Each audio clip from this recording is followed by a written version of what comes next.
গরম গরম ফুলকো লুচি কিংবা পরোটার সঙ্গে খেতে দুর্দান্ত স্বাদের বানিয়ে ফেলতে হবে স্টাফ পটেটো।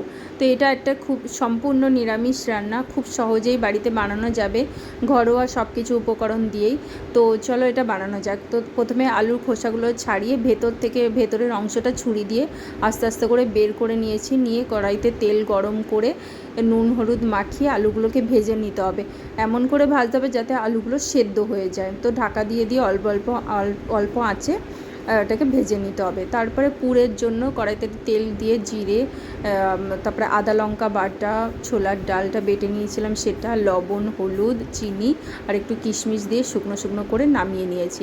পুরটা ঠান্ডা হয়ে গেলে আলুর মধ্যে এগুলোকে ভরে নিতে হবে, ভালো করে সুন্দর করে এগুলোকে ভরে নিতে হবে। এবার এই গ্রেভিটা করার জন্য পোস্ত, চারমগজ আর কাজু একটু ভিজিয়ে রাখলাম, বেটে নেব। কড়াইতে তেল দিয়ে গোটা জিরে, গোটা গরম মশলা, আদা লঙ্কা বাটা, টমেটো আছে ওর মধ্যে, লবণ হলুদ ধনে গুঁড়ো জিরে গুঁড়ো লঙ্কার গুঁড়ো সব দিয়ে পোস্ত বাটাটা দিয়ে পরিমাণ মতো জল দিয়ে আলুগুলো দিয়ে দেবো, গরম মশলা, একটু চিনি আর একটু কাসুরি মেথি দিয়ে দেবো। ব্যাস, রুটি পরোটার সঙ্গে দুর্দান্ত জমে যাবে। অবশ্যই ট্রাই করবে, ভালো লাগলে লাইক